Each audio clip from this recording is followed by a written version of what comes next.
Hello class 10 के प्यारे दोस्तों हम लोग क्लास 10 में मैथमेटिक्स में चैप्टर 5 में पहुंच चुके हैं अरिथमेटिक प्रोग्रेशन में।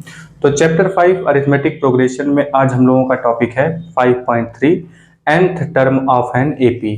तो आज हम लोग सीखेंगे कि nth टर्म ऑफ एपी क्या होता है और इसके फार्मूला को हम लोग जनरेट करेंगे और कुछ एक दो एपी निकाल करके देखेंगे भी।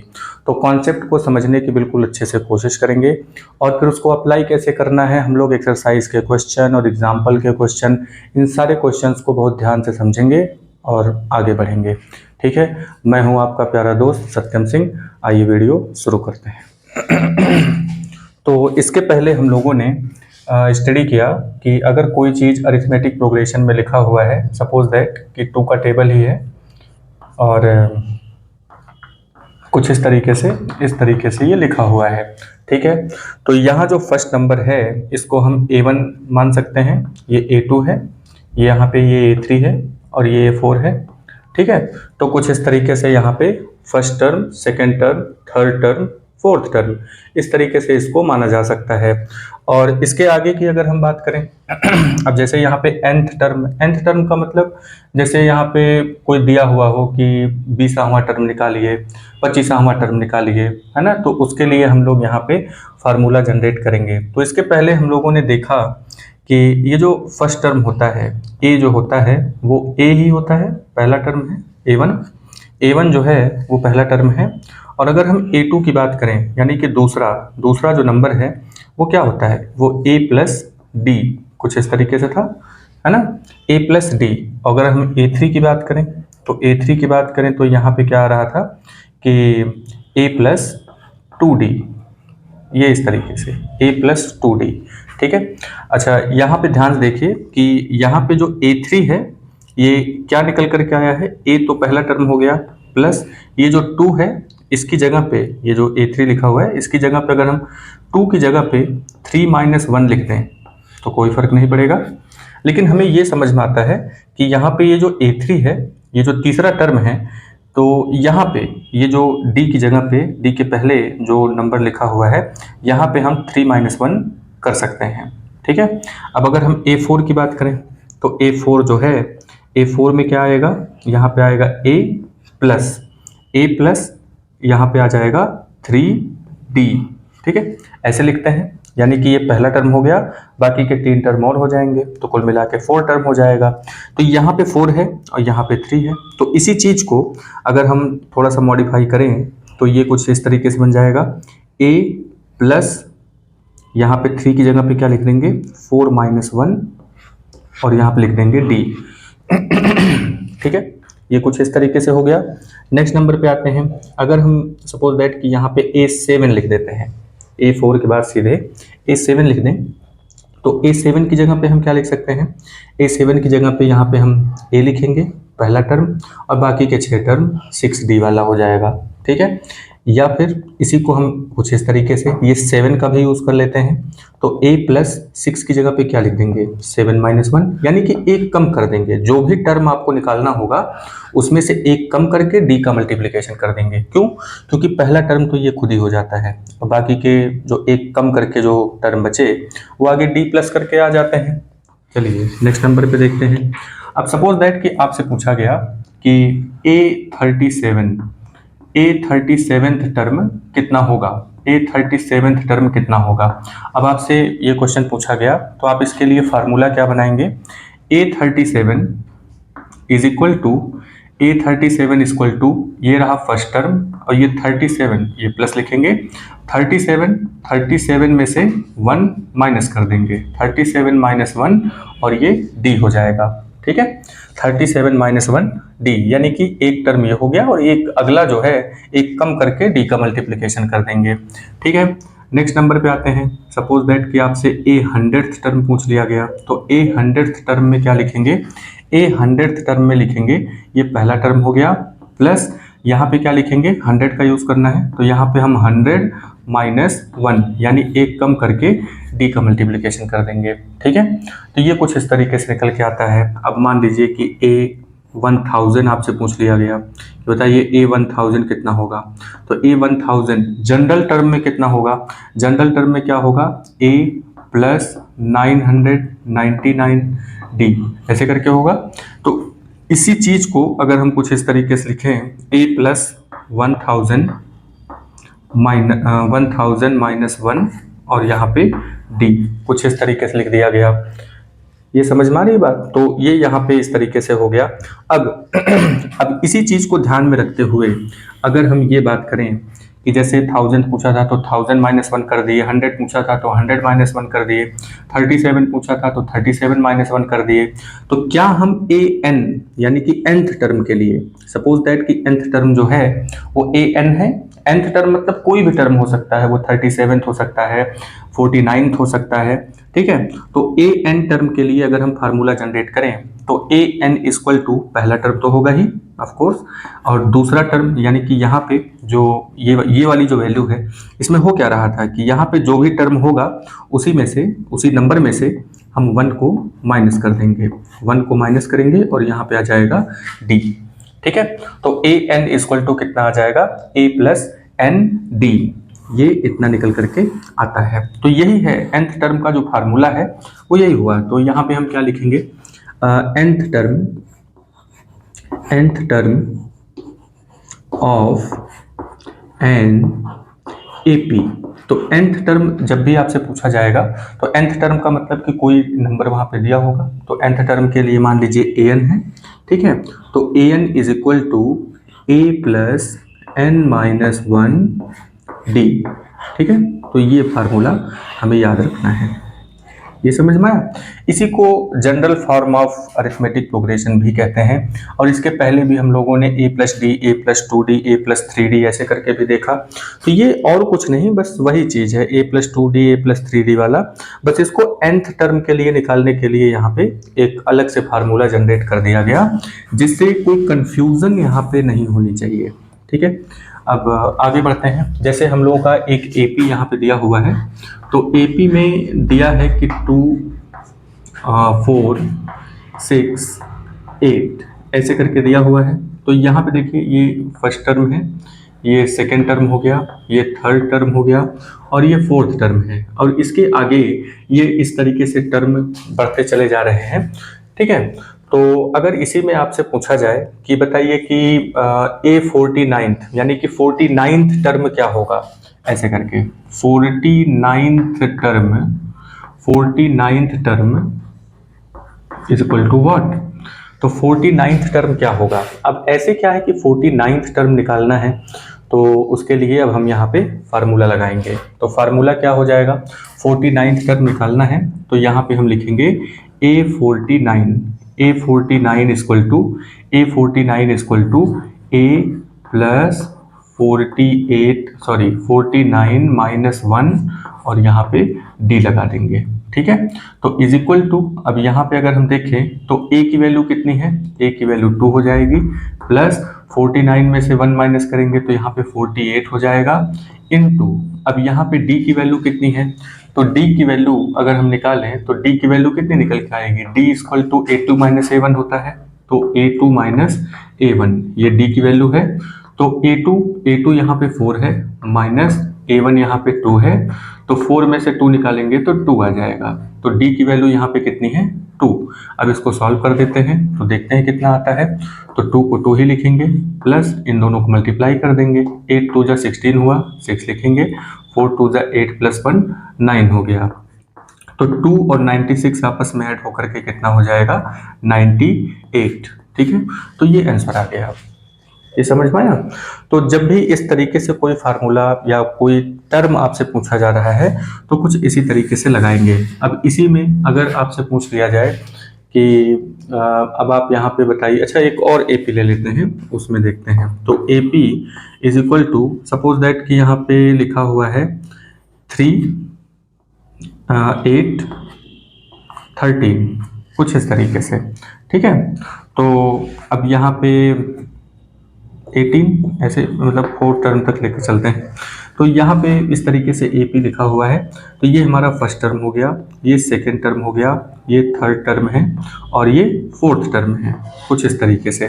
ठीक है, तो यहाँ पे आपसे पूछा गया कि आप ये बताइए कि 37th टर्म या फिर 61th टर्म, है ना, ऐसे कर लेते हैं, 61th टर्म क्या होगा। तो 61th term equal to question mark, ऐसे पूछ लिया गया। तो 61th टर्म अगर आपको निकालना है तो इसके लिए हमें क्या करना होगा, आप ये nth टर्म वाला फार्मूला निकालेंगे यहाँ पे, है ना। 61th टर्म आपसे पूछा है तो इसका मतलब ये हुआ कि n टर्म वाला फार्मूला, तो यहाँ पे हम an equal to a plus n minus 1 d, तुरंत ये फार्मूला लगाएंगे। अब इस फार्मूला में n की जो वैल्यू है, यहाँ पे n की जो वैल्यू है कितना है 61, यानी कि हमें 61 नंबर पे उस प्लेस पर जो नंबर होगा वो फाइंड आउट करना है। 61 नहीं फाइंड आउट करना है, यहाँ पे हमें 61th प्लेस पर, जैसे अगर यहाँ पे थर्ड टर्म कहें तो थर्ड टर्म मतलब ये थर्ड जगह पे यानी तीसरी जगह पे कौन सा नंबर यहाँ पे रखा हुआ है। तो ए एन का मतलब क्या हुआ, यहाँ पे ए एन की जगह पे 61 लिखेंगे इज इक्वल टू, यहाँ पे ए हो जाएगा प्लस, अब यहाँ पे ए की वैल्यू रख लीजिए, ए की वैल्यू यहाँ पे 3 है, प्लस n माइनस 1 का मतलब क्या हुआ 61 माइनस 1 हो जाएगा। फिर यहाँ पे d की वैल्यू, अच्छा d की वैल्यू कितनी होगी इसमें, d की वैल्यू अगर हम देखें तो d इक्वल टू कितना होता है a2 माइनस a1, ठीक है। तो d की वैल्यू a2 माइनस a1 और d इक्वल टू a2 की वैल्यू यहाँ पे 8 है माइनस a1 की वैल्यू, मतलब फर्स्ट की वैल्यू जो है वो 3 है, तो 8 में से 3 माइनस करेंगे तो 5 आ जाएगा, ठीक है। तो d की वैल्यू यहाँ पे 5 है, तो इंटू 5 यहाँ पे राइट कर देंगे इज इक्वल टू, अब यहाँ पे 3 प्लस 61 में से 1 निकालेंगे तो यहाँ पे 60 हो जाएगा इंटू 5 इज इक्वल टू, अब यहाँ पे इसको मल्टीप्लाई कर लेते हैं, 3 प्लस 6 5 का कितना होता है 30, यानी कि 300 हो गया यहाँ पे। अब 300 में 3 प्लस करेंगे तो कितना आएगा 303, ठीक है। तो यहाँ पे ये जो 61th टर्म है, यानी कि अगर ये जो AP है अगर इसको ऐसे बढ़ाते चले जाएं, लिखते चले जाएं, D को प्लस करते चले जाएं, तो 61th प्लेस पर जो नंबर आएगा वो है 303, कितना आ जाएगा 303 आ जाएगा, ठीक है। तो nth टर्म का जो क्वेश्चन है वो कुछ इसी तरीके से लगाते हैं, जैसे ही आपसे कोई nth टर्म का क्वेश्चन पूछेगा तो आप तुरंत an is equal to a plus n minus 1 d का फार्मूला लगाएंगे, और जैसे ही ये फार्मूला लगाएंगे तो आपको इसमें देखिए कई सारी चीज़ें मिल जाएंगी। एक तो है कि किस प्लेस पे कौन सा नंबर है ये पता चल जाएगा, कितने नंबर हैं वो पता चल जाएगा, और d की वैल्यू तो आप फाइंड आउट कर ही लेंगे, ठीक है। चलिए नेक्स्ट नंबर पे आते हैं। तो नेक्स्ट नंबर पे अगर यहाँ पे बात किया जाए, जैसे यही एक AP दिया हुआ है, तो AP, अब AP इक्वल टू मान लीजिए कि यहाँ पे 2 4 6 8 ऐसे करके दिया हुआ है, ठीक है। और यहाँ लास्ट में जो है ये दिया हुआ है 102 ऐसे करके 102, यहाँ फुल स्टॉप। इसका मतलब ये हुआ, अच्छा इसके पहले जब हम लोग AP के बारे में बात कर रहे थे तो उसमें हम लोगों ने पढ़ा था कि AP जो होते हैं वो 2 टाइप के हो सकते हैं, एक फाइनाइट AP होता है और दूसरा इनफाइनाइट AP होता है। तो जो फाइनाइट AP होते हैं वो एक जगह पे जाकर के ख़त्म हो जाते हैं, रुक जाते हैं, जैसे कि इस केस में है। इस केस में ये हुआ कि 2 से तो हम शुरू करेंगे लेकिन 102 के आगे नहीं जाएंगे, 102 पे हमें स्टॉप ले लेना है, ठीक है। अब यहाँ पे ये जो AP हम लोगों ने इसके पहले राइट किया था, या इसके पहले जो क्वेश्चन हम लोगों ने लगाया उसमें जो AP दिया जा रहा था वो AP इनफाइनाइट था। ये डॉट डॉट डॉट देखिए, इसका मतलब ये हुआ कि अगर आप AP को बढ़ाएं तो आप जितनी मर्जी हो उतना बढ़ा सकते हैं, लेकिन यहाँ पे जो AP है अरिथमेटिक प्रोग्रेशन है उसका एक एंड पॉइंट है, ये एंड पॉइंट है, ठीक है। तो अगर हम इसको टर्म कहते हैं, first term, second term, third term, fourth term, तो इसको हम क्या कहेंगे, इसको हम कहेंगे लास्ट टर्म, इसको क्या कहेंगे लास्ट टर्म। तो ये मान लीजिए कि A1 है, ये A2 है, ये A3 है, ये A4 है, ठीक है। और ये जो है ये लास्ट टर्म है, इसको आप L बोल सकते हैं या फिर इसको हम AN बोल सकते हैं। अब प्रॉब्लम ये है कि लास्ट टर्म जो है वो तो दिया है, लेकिन ये किस पोजीशन पर आया है ना, n की वैल्यू क्या है, यानी कितने नंबर, अगर हम इसी तरीके से लिखें अरिथमेटिक प्रोग्रेशन में कितने नंबर लिख डालें कि 102 तक हम पहुंच जाएं। ठीक है, अब जैसे 2 का ही टेबल है तो 2 का टेबल, अब ये 2 का टेबल लिखा हुआ है, अब कितनी बार यहाँ पे जा करके 102 आएगा, ये अगर हमें पता करना हुआ तो इसके लिए भी हम यहाँ पे अरिथमेटिक प्रोग्रेशन का nth टर्म वाला फार्मूला नोट कर लेंगे। तो अगर इस अरिथमेटिक प्रोग्रेशन को ध्यान से देखें और इसमें अगर आपसे ये पूछ दिया जाए कि ये बताइए कि n की वैल्यू कितनी है, यानी कि कितने पोजीशन पे जाके 102 आता है, कितने नंबर लिखे हुए हैं यहाँ पे, अगर लिखे जाएंगे तो 102 तक कितने नंबर लिखे जाएंगे, तो n की वैल्यू आपसे पूछ लिया है। अब ये n की वैल्यू हम निकालेंगे कैसे, तो सबसे पहले हम यहाँ पे जानकारी लिख लेते हैं कि क्या क्या चीजें दी हुई हैं। तो यहाँ पे लिखते हैं गिवन, तो गिवन में हमें क्या जानकारी है, a की वैल्यू हमें पता है जो कि 2 है, इसके अलावा d की वैल्यू भी निकाल सकते हैं, d की वैल्यू क्या हो जाएगी a2 माइनस a1, तो a2 माइनस a1 करेंगे तो 4 माइनस 2 हो जाएगा, 4 माइनस 2 इक्वल टू 2, यानी d की वैल्यू भी हमें पता है। और क्या जानकारी है हमारे पास, ये जो लास्ट टर्म है यानी an लास्ट टर्म जो है ये पता है हमें 102 है, लास्ट टर्म कितना है 102 पता है। अब हमें फाइंड आउट क्या करना है, हमें फाइंड आउट करना है टू फाइंड, यहाँ पे लिख लेंगे, दो हेडिंग के तहत आपके सारे क्वेश्चन चलेंगे। पहला है गिवन यानी कि क्या क्या चीजें दी गई हैं, और दूसरे नंबर पे हम निकालेंगे टू फाइंड यानी कि हमें निकालना क्या है, तो हमें n की वैल्यू निकालनी है। ठीक है, nth टर्म नहीं निकालना है, हमें वो नंबर निकालना है कि जितनी बार लिखने पर ये 102 तक हम पहुंच जाते हैं। तो यहाँ पे हम लोग अगर देखें तो an का फार्मूला लगा लेते हैं, तो an इक्वल टू कितना हो जाएगा, a प्लस n माइनस 1, यहाँ पे d हो जाएगा। अब सबकी वैल्यू यहाँ पे रख देते हैं, हमें यही n ये वाली चीज निकालनी है। तो यहाँ पे an की वैल्यू यानी लास्ट टर्म की अगर हम बात करें तो यहाँ पे 102 दे रखा है, तो 102 इक्वल टू a की वैल्यू कितनी है, a मतलब पहला टर्म, तो ये 2 हो जाएगा, प्लस अब यही चीज हमें नहीं मालूम है, n माइनस 1 नहीं मालूम है, इनटू d की वैल्यू भी पता है हमें, d की वैल्यू 2 है।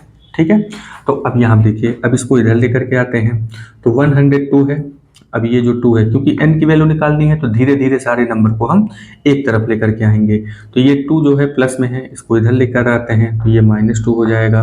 तो उस साइड में बचा क्या, उसको लिख लीजिए n माइनस 1 और इंटू 2 ऐसे बचा हुआ है, इसको लिख लेते हैं। अब यहाँ पे 102 है और ये -2 है, 102 में से 2 निकालेंगे तो कितना हो जाएगा 100 इक्वल टू n माइनस 1 यहाँ पे हो जाएगा इंटू 2।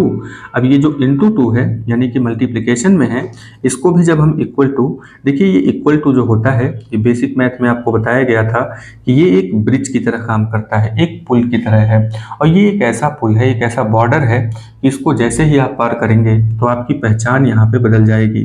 ठीक है, तो ये मल्टीप्लिकेशन में है, तो ये जब इधर आता है तो ये हो जाएगा डिवीजन में, तो डिवीजन में जैसे ही आएगा तो ये कुछ 100/2 हो गया, और यहाँ पे n माइनस 1 अकेला रह गया। तो अब यहाँ पे पहले इसको सॉल्व कर लेते हैं, फिर ये जो n1 बचा है इसको भी इधर लेकर के आएंगे। ठीक है, तो इसको जब डिवाइड करते हैं तो यहाँ पे हो जाएगा, 2 से डिवाइड करेंगे तो 50 टाइम में, क्योंकि 50 2 100 होता है, तो 2 50 100 हो गया, is equal to n minus 1 हो गया।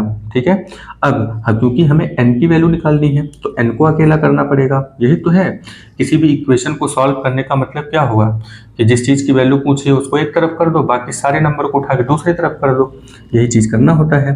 तो यहाँ पे 50 पहले से ही है, अब ये -1 है, इक्वल टू के इधर लाएंगे तो ये +1 हो जाएगा, इज इक्वल टू n, तो 50 और 1 मिलकर के कितना हो गया 51, यानी कि n इक्वल टू कितना आ गया 51।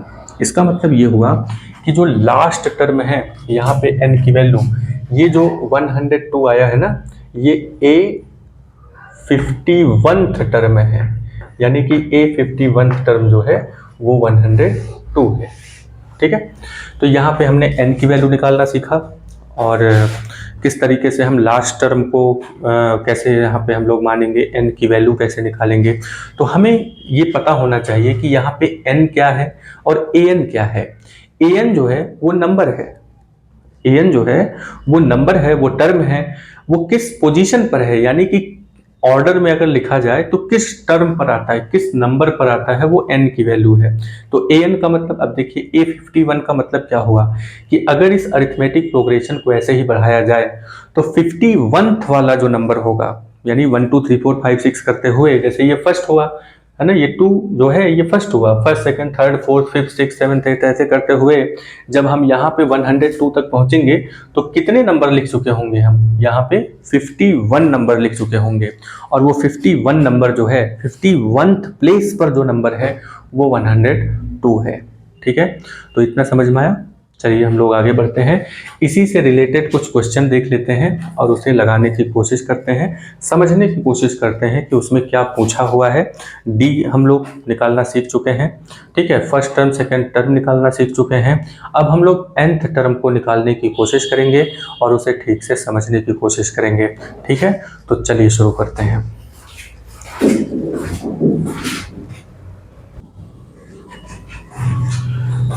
चलिए दोस्तों, एग्जाम्पल नंबर 3 पर आते हैं। इसमें लिखा है कि find the 10th term of the AP 2 7 और 12।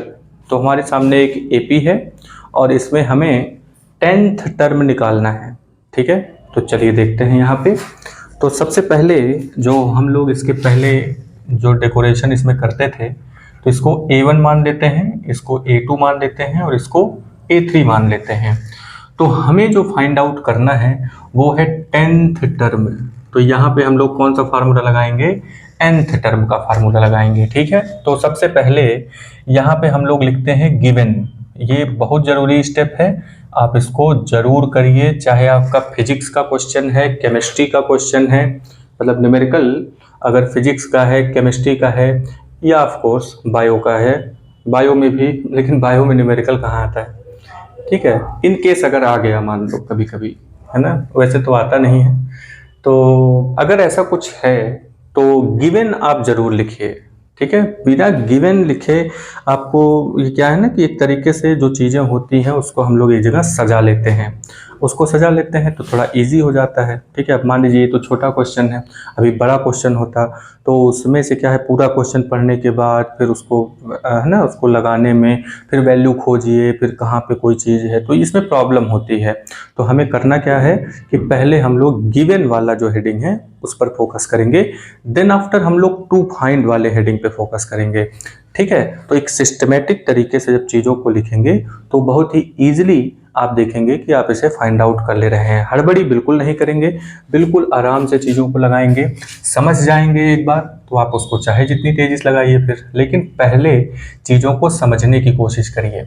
तो सबसे पहले हम लोग आते हैं गिवन में। तो यहाँ पे गिवन में अगर हम बात करें तो यहाँ पे जो a की वैल्यू है वो दिया है 2, तो a की वैल्यू हमें पता है। इसके बाद अगर हम d की वैल्यू निकालें तो d की वैल्यू कितनी हो जाएगी, A2 minus A1। A2 minus A1 की अगर बात करें तो A2 यहाँ पे कितना है 7 और A1 कितना है यहाँ पे 2।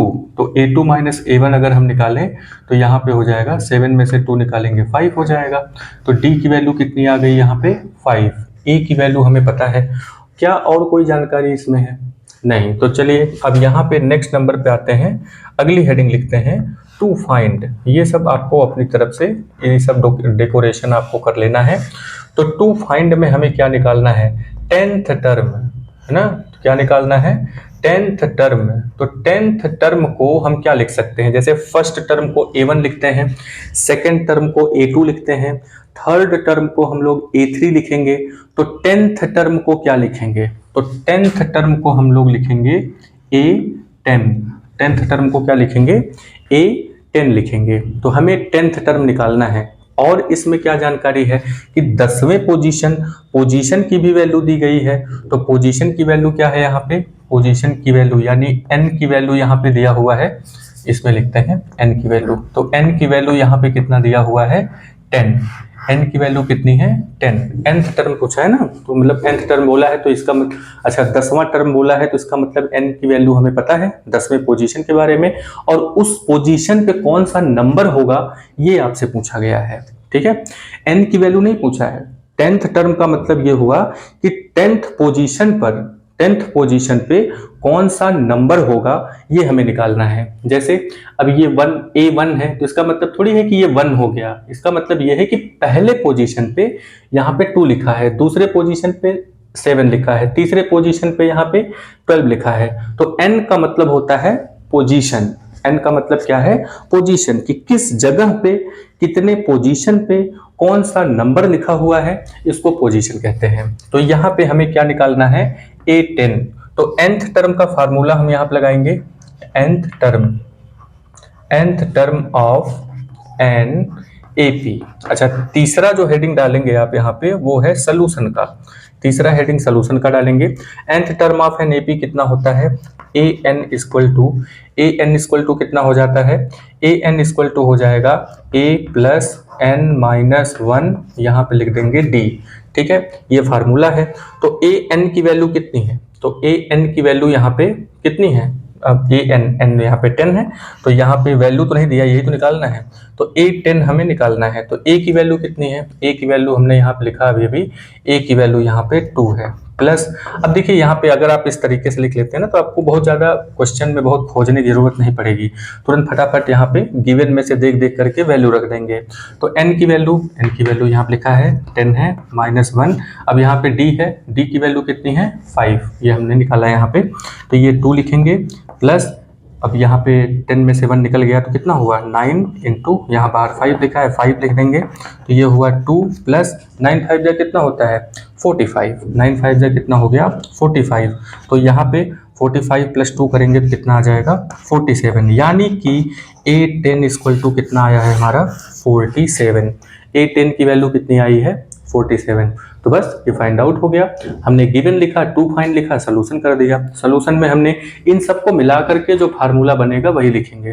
ठीक है, तो जो वैल्यूज दी गई होंगी उन्हीं को मिला करके जो भी फार्मूला आपका बन रहा हो उसको आप लगा दीजिए, आपका जो बचा होगा वो आंसर आ जाएगा। ठीक है, तो उम्मीद करते हैं कि ये आपको समझ में आया। चलिए एग्जाम्पल नंबर 4 पर आते हैं। अब इसमें पूछा है कि विच टर्म, यानी विच टर्म, इसका मतलब n की वैल्यू पूछ लिया है आपसे, कौन सा टर्म है। फिर यहाँ पे दिया हुआ है कि आप द AP, यहाँ पे 21, 18, 15 और विच टर्म पूछा है, यानी किस पोजीशन पर -81 आएगा। तो किस पोजीशन पर यहाँ पे -81 आएगा। ठीक है, मतलब कि इस अरिथमेटिक प्रोग्रेशन को अगर हम आगे बढ़ाते चले जाएं तो किस पोजीशन पर -81 आएगा। तो मान लेते हैं कि -81 के आगे जाना ही नहीं है, तो -81 ही लास्ट टर्म हो जाता है। -81 क्या हो जाएगा? लास्ट टर्म हो जाएगा। ठीक है, फिर इसमें कह रहा है कि क्या इसमें 0 भी आ सकता है, और वो भी पूछा है कि किस टर्म पे 0 आएगा। तो वो तो नेक्स्ट पार्ट में हम लोग बात करेंगे। ठीक है, तो given reason for your answer, तो रीजन भी बताना है आपको यहाँ पे। तो सबसे पहले यहाँ पे हम लिख लेते हैं, चलिए तो सबसे पहले गिवन लिख लेते हैं। तो गिवन में क्या दिया हुआ है? तो गिवन में हमारे पास एक AP दिया है। तो AP कितना है यहाँ पे? 21, 18, 15 और इस तरीके से करते हुए मान लेते हैं कि ये -81 पे ही खत्म हो जा रहा है।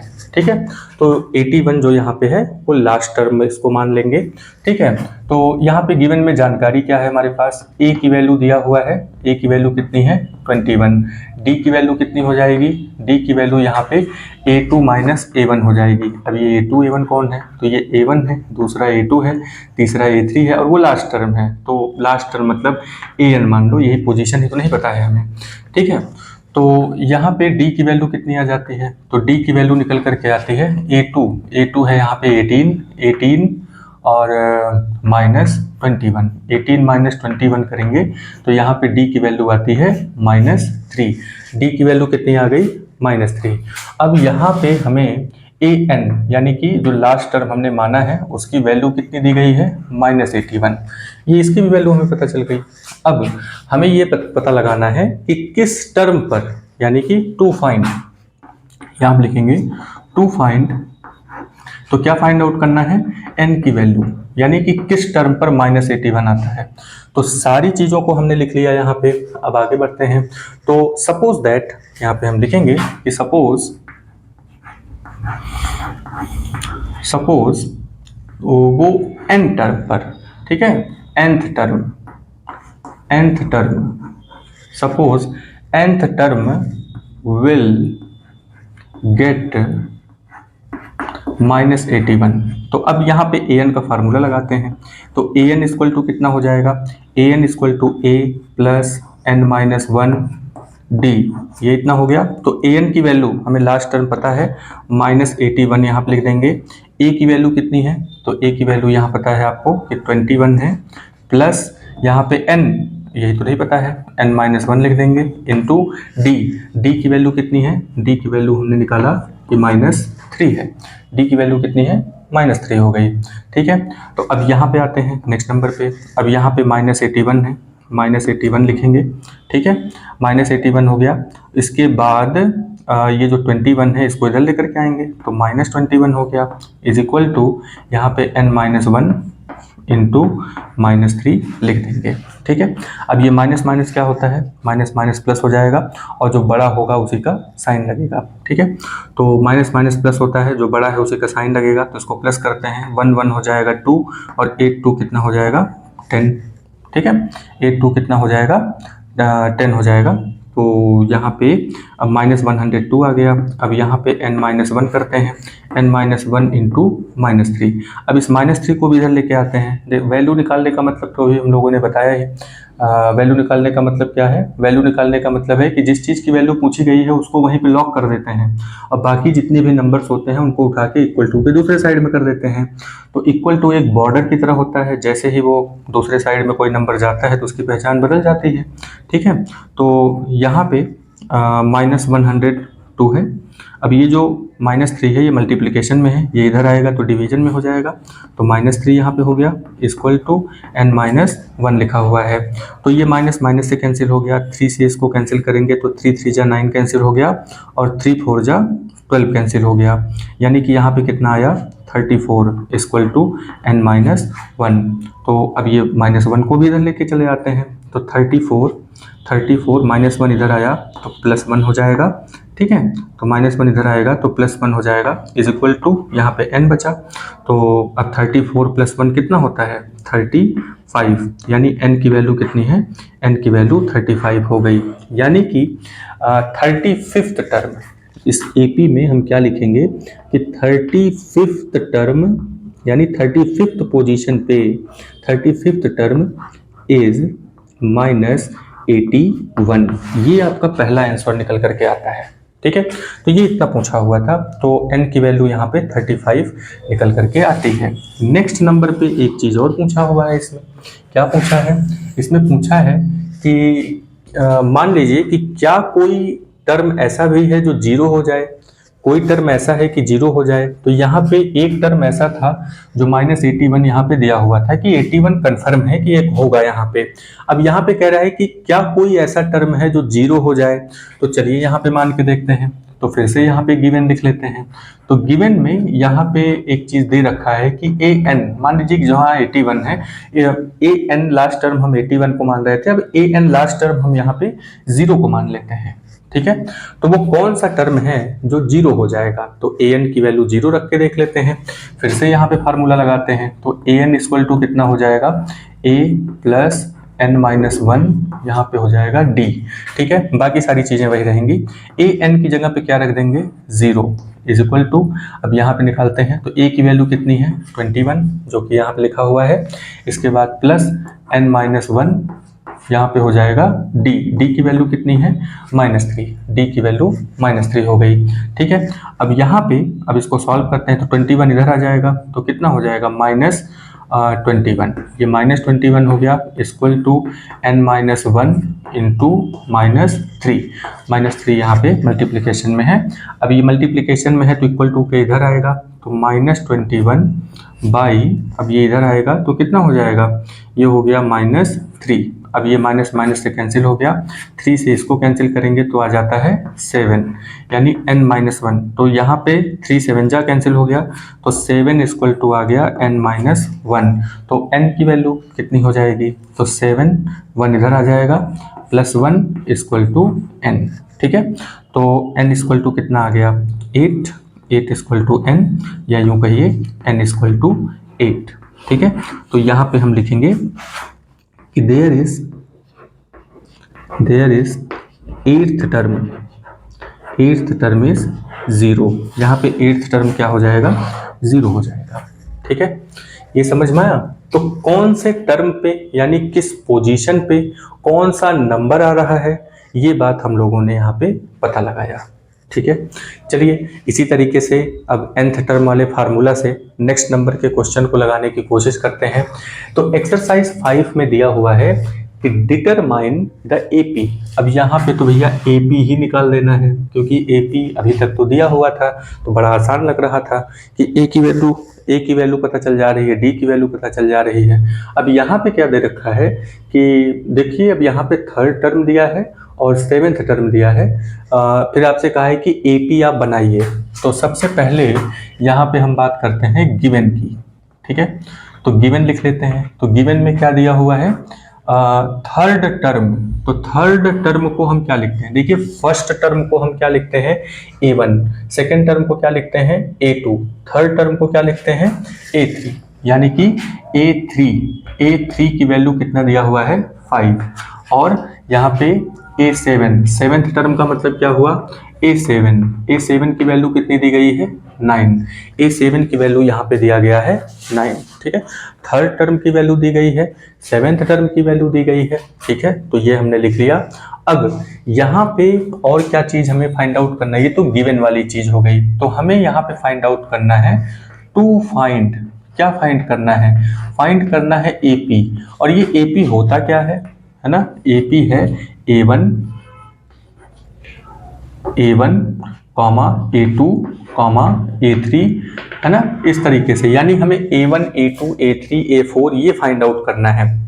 लेकिन हमें यहाँ पे सिर्फ यहाँ पे हमें पता है A3 के बारे में। तो हमें यहाँ पे जो चीज़ें पता करनी है, जो मेन चीज़ है, तो मेन चीज़ है फर्स्ट टर्म।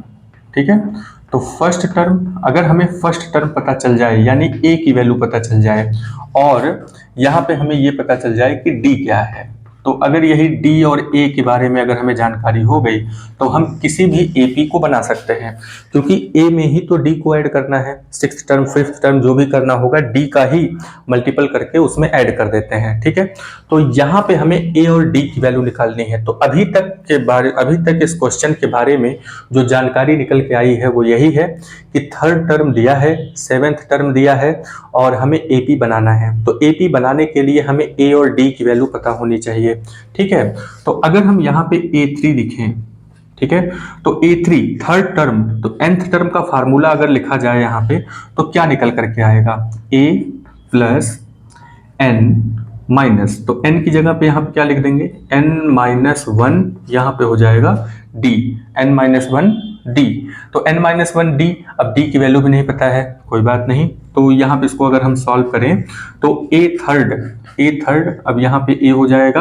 अब ये 3-1 करेंगे तो यहाँ पे हो जाएगा 2d। ये तो हम लोग बहुत पहले ही पढ़ चुके हैं, पहले ही क्लास में हम लोग इसको जान चुके हैं कि थर्ड टर्म को a प्लस 2d बोलते हैं। ठीक है, लेकिन nth टर्म हम लोग क्योंकि पढ़ रहे हैं तो थोड़ा सा उसको इंपॉर्टेंस दे देते हैं बेचारे को। तो a प्लस 3-1 d यहाँ पे लिख देते हैं, जो कि थर्ड टर्म किसके बराबर है, ये बराबर है 5 के। थर्ड टर्म किसके बराबर है, 5 के। तो यहाँ पे अगर आप देखें तो एक इक्वेशन की तरह मिल गया है। नेक्स्ट नंबर पे आते हैं, तो नेक्स्ट नंबर पे a सेवेंथ टर्म। तो a सेवेंथ टर्म का मतलब क्या हुआ, a प्लस 7-1, यहाँ पे 3 सही से लिख देते हैं, दिख रहा है ना। चलिए, तो यहाँ पे 7-1, यहाँ पे d लिख देंगे। अब इज इक्वल टू, अब यहाँ पे अगर हम इसको सॉल्व करें तो a प्लस 7 में 7 निकल गया, तो यहाँ पे 6d इज इक्वल टू, अब ये किसके बराबर है, a7 की वैल्यू यहाँ पे दे रखा है 9 है, तो यहाँ पे हम 9 लिख देते हैं। तो ये दूसरा इक्वेशन हमें मिल जाता है। तो ये फर्स्ट इक्वेशन है, ये सेकेंड इक्वेशन है। ठीक है, अब इसको हम सॉल्व करते हैं, तो यहाँ पे एलिमिनेशन मेथड लगाते हैं। ठीक है, तो बाई अप्लाइंग या बाई सॉल्विंग लिख लीजिए, कैसे सॉल्व करते हैं वो आपके ऊपर है। एलिमिनेशन मेथड लगाइए, या फिर और क्या, कौन सा मेथड है, ट्रांसपोजिशन मेथड लगाइए, या फिर इसमें जो वैल्यू को रख देते हैं इधर। तो बाय सॉल्विंग द इक्वेशन, अब इस इक्वेशन को सॉल्व करते हैं। ठीक है, तो इक्वेशन को सॉल्व करने के लिए सबसे पहले दो इक्वेशन लिख लेते हैं, a plus 2d is equal to 5 हो गया। फिर यहाँ पे a plus 6d is equal to 9 हो गया। अब इसको हम सॉल्व करते हैं, इसको देखिए a को एलिमिनेट कर देते हैं, यहाँ माइनस लगाएंगे, यहाँ माइनस हो जाएगा, ये प्लस में है तो माइनस हो जाएगा। तो जो चीज़ें प्लस में रहती हैं वो माइनस हो जाती हैं, तो ये चीज़ आपस में कट गई। ठीक है, तो यहाँ पे अब ये जो 6 है, 6 के पहले जो प्लस है, ये इसकी पहचान नहीं रह गई, इसकी पहचान अब माइनस हो गई है। तो माइनस प्लस कितना हुआ, माइनस होगा, तो 6 में से 2 माइनस करेंगे तो यहाँ पे हो जाएगा 4d, और यहाँ पे जो बड़ा है उसी का साइन लगेगा, इज इक्वल टू, अगर हम यहाँ की बात करें तो यहाँ पे भी प्लस माइनस माइनस हो जाएगा। तो 9 में से 5 निकल गया, 9 में से 5 को अगर हम निकालेंगे तो कितना हो जाएगा, 9 में से 5 को निकालेंगे तो यहाँ पे हो जाएगा 4। ठीक है, और भी जो बड़ा है उसका साइन लगेगा। ठीक है, जो बड़ा है उसका साइन लग जाएगा, तो ये माइनस माइनस से कैंसिल हो गया। d की वैल्यू कितनी आ जाती है, d की वैल्यू आ जाती है 4, और ये 4 नीचे आ जाएगा, ये इसको कैंसिल कर देगा तो यहाँ पे 1 आ जाएगा। तो d की वैल्यू कितनी आ जाती है 1, d की वैल्यू कितनी आ गई 1। अब चलिए a की वैल्यू निकाल लेते हैं, तो a की वैल्यू कितनी हो जाएगी यहाँ पे। तो ये जो इक्वेशन है हमारे पास, इस इक्वेशन में a plus 2d equal to 5 लिख देते हैं। अब a प्लस 2 इंटू डी की वैल्यू 1 है जो कि हमने निकाला अभी, यहाँ पे 5 हो जाएगा।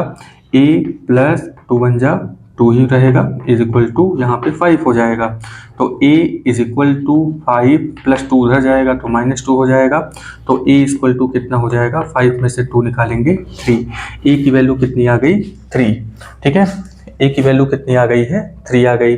अब हम यहाँ पे ये जो हमारा a1 a2 a3 है इसको निकाल लेते हैं। तो a1 कितना है, a1 यहाँ पे हो जाएगा a। ठीक है, a2 कितना हो जाएगा, a2 हो जाएगा यहाँ पे a प्लस डी, a2 कितना हो जाएगा a plus D.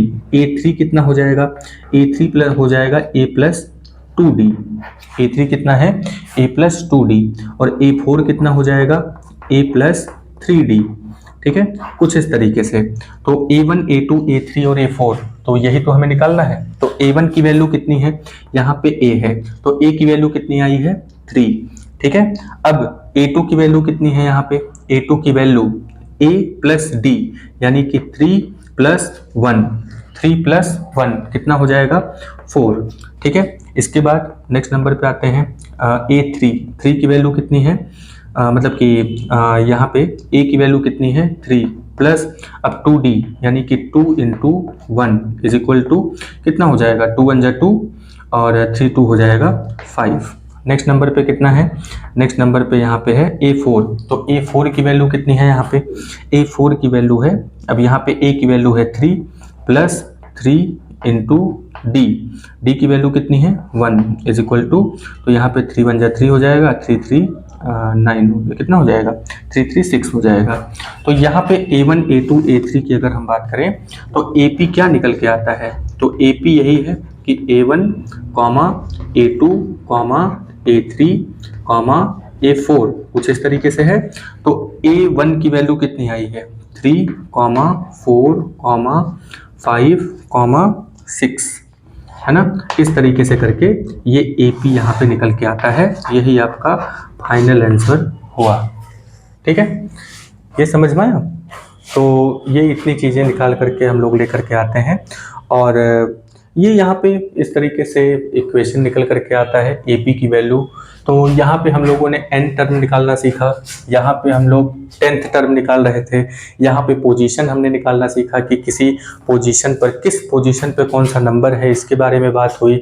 Next number पे हम लोगों ने निकालना सीखा कि मान लीजिए कि 2 टर्म आपको दिए हैं, कोई भी रैंडम 2 टर्म आपको दिए हुए हैं, तो उसमें से हम AP कैसे बनाएंगे। तो देखिए AP बनाने के लिए हमें सिर्फ A और D की वैल्यू की ज़रूरत होती है। तो A और D की वैल्यू हम फाइंड आउट कर लेंगे। इस तरीके से 2 इक्वेशन बनेंगे, दोनों इक्वेशन को सॉल्व करेंगे तो एक में A की वैल्यू एक में D की वैल्यू कुछ इस तरीके से निकल करके आएगी। तो जैसे ही ये सब चीज़ें निकल करके आए, है ना, तो आप उसको A की वैल्यू D की वैल्यू निकल के आ ही गई है, तो उसको A1 A2 A3 A4 जो फार्मूला इसके पहले हम लोगों ने पढ़ा हुआ है उस फार्मूला पर रखते चले जाएंगे और आपको AP मिल जाएगा। तो एक अरिथमेटिक प्रोग्रेशन में जो जानकारियां होती हैं जैसे A D N, इन सब चीज़ों की जो जानकारी है उसको निकालना हम लोगों ने सीखा। अब इसके आगे कुछ एक दो एग्जाम्पल और हैं, उसके बाद हम लोग एक्सरसाइज स्टार्ट करेंगे। ठीक है, तो वीडियो पे बने रहिए, सब्सक्राइब करिए, दूसरों से भी सब्सक्राइब करवाइए। तब तक के लिए जय हिंद।